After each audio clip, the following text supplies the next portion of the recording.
എന്തായിരുന്നു മൊണാലിസയെ ഇത്രയേറെ വിലപിടിപ്പുള്ളതാക്കിയത്? അതിന് പ്രധാന കാരണം മൊണാലിസയുടെ ആ ചിരിയാണ്. നിങ്ങൾ മൊണാലിസയുടെ ചിരി ശ്രദ്ധിച്ചിട്ടില്ലേ? എത്രത്തോളം ആ ചിരി ശ്രദ്ധിക്കുന്നോ അത്രമാത്രം ആ മുഖം സീരിയസ് ആയിക്കൊണ്ടിരിക്കും.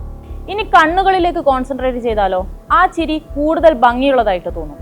ഇതെങ്ങനെ സാധിക്കുന്നു? അവിടെയാണ് ഡാവിഞ്ചി മാജിക് പ്രവർത്തിക്കുന്നത്. ഈ ചിത്രം വരയ്ക്കുമ്പോൾ ഫ്രാൻസിസ്കോയിലെ ഒരു ആശുപത്രിയിൽ അദ്ദേഹം കൂടുതൽ സമയം ചെലവഴിച്ചിരുന്നു. മൃതദേഹങ്ങളുടെ തൊലിയെടുത്ത് ഏത് മസിലുകൾ എങ്ങനെ ചിരിയുണ്ടാക്കുന്നു എന്ന് അദ്ദേഹം ആഴത്തിൽ പഠനം നടത്തിയിരുന്നു. ശേഷം അദ്ദേഹം ഈ പരീക്ഷണം കുതിരകളിലും നടത്തി. കുതിരയുടെ നോസ്ട്രിൽസിനടുത്തുള്ള മസിലുകളും മനുഷ്യരുടെ മുഖത്തെ മസിൽസും പ്രവർത്തിക്കുന്നത് ഒരുപോലെയാണെന്ന് അദ്ദേഹം കണ്ടെത്തി. ഇതെല്ലാം ഒരേ ഒരു കാര്യത്തിന് വേണ്ടിയായിരുന്നു, മൊണാലിസയുടെ ആ ചിരിക്ക് വേണ്ടി. ഡാവിഞ്ചിയുടെ റിസർച്ച് ഇവിടം കൊണ്ടും തീർന്നില്ല. അതിനുശേഷം അദ്ദേഹം റിസർച്ച് നടത്തിയത് ഒപ്റ്റിക്സിലായിരുന്നു. ലൈറ്റ് റേസ് റെറ്റിനയിലേക്ക് പതിക്കുമ്പോൾ അത് പടരുമെന്നും ഒരുപാട് കോശങ്ങളായി മാറുമെന്നും അദ്ദേഹം കണ്ടെത്തി.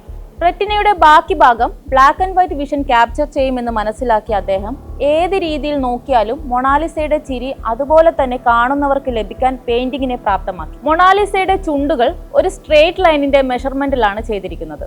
അതിനാലാണ് ഏത് പെരിഫറൽ വ്യൂവിലും ലിസ ചിരിച്ചുകൊണ്ടിരിക്കുകയാണ് എന്ന് നമുക്ക് തോന്നുന്നത്.